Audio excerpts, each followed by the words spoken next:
黎老師、林老師、張會長、各位師兄師姐同埋在座嘅22屆學員，晚上好。我叫做劉建冰，係20屆初中班嘅學員，同埋第7屆高班嘅學員。我今晚分享呢係我自己嘅親身感受。我前年仲未學長身學之前個，應該係7、8年到啦。我身體呢就即係有啲病痛出現咗，咁我就睇醫生，醫生就要我抽血檢查。咁呢，第一次抽嗰陣時呢，1個月後呢，我就去睇個結果。但係呢，醫生就同我講：你個血化驗唔到出嚟，冇結果，要重新抽血。呢次抽血呢，1個星期之後呢，就接到醫院嘅姑娘打電話嚟，佢就叫我盡快見醫生。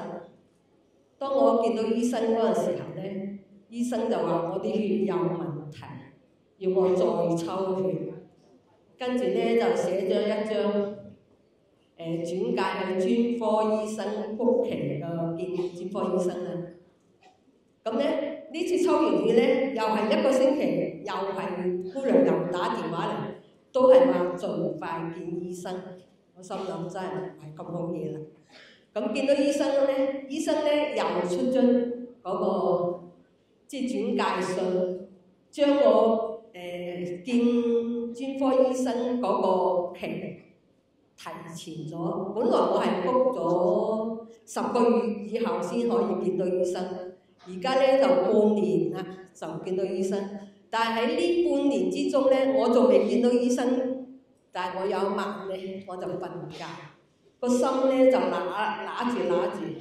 當時呢，我都已經學咗重新學，咁我就從自己調整，一手就C7頭頂，一手就心臟。但係如此咁呢，一晚呢有3次出現咁嘅問題，我都有啲驚，就馬上 call 白車去急症室。去咗急症室呢，姑娘第一時間同我照心電圖，好快就見到醫生。醫生當時就問我：你有冇暈啊？有冇嘔啊？我話冇。佢就叫到姑娘馬上推咗一個輪椅俾我，佢叫我坐上去。佢話你唔可以再走，咁啊要留院觀察。咁我就話：醫生，到底我係咩事啊？佢話你啲血太結啦，流動得好慢。隨時有堵塞血管，造成中風。咁我話點辦呢？佢話咁就食藥咯。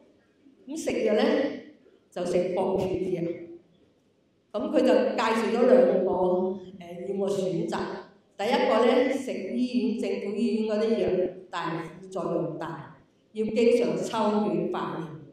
第二個呢，就每個月自費900蚊。買嗰啲靚啲藥食，就副作用冇咁大。跟住我住咗1日個醫院，我就要求出院啦。咁醫生話：咁你考慮成點啊？咁我話：等我再翻去諗下先啦。其實我心諗，我可以應該幫到自己嘅全身學。咁我就翻去呢，咁醫生呢，就跟住呢，就又將我個見專科醫生嗰個時間呢，又提高咗3個月，即係3個月以後就見啦。咁我就唔理咁多啦，翻到屋企呢，就日日都堅持靜坐練功，每日抽15分鐘，幫自己調整，一手就C7頭頂，一手就心臟。咁呢，到3個月呢，咁可以見醫生之前呢，嗰個一個星期呢，我又要抽血。抽完血呢，一個星期後，終於見到專科醫生啦。我就急不及待就問佢：醫生，我係咪真係要食藥啊？佢就唔使啊你。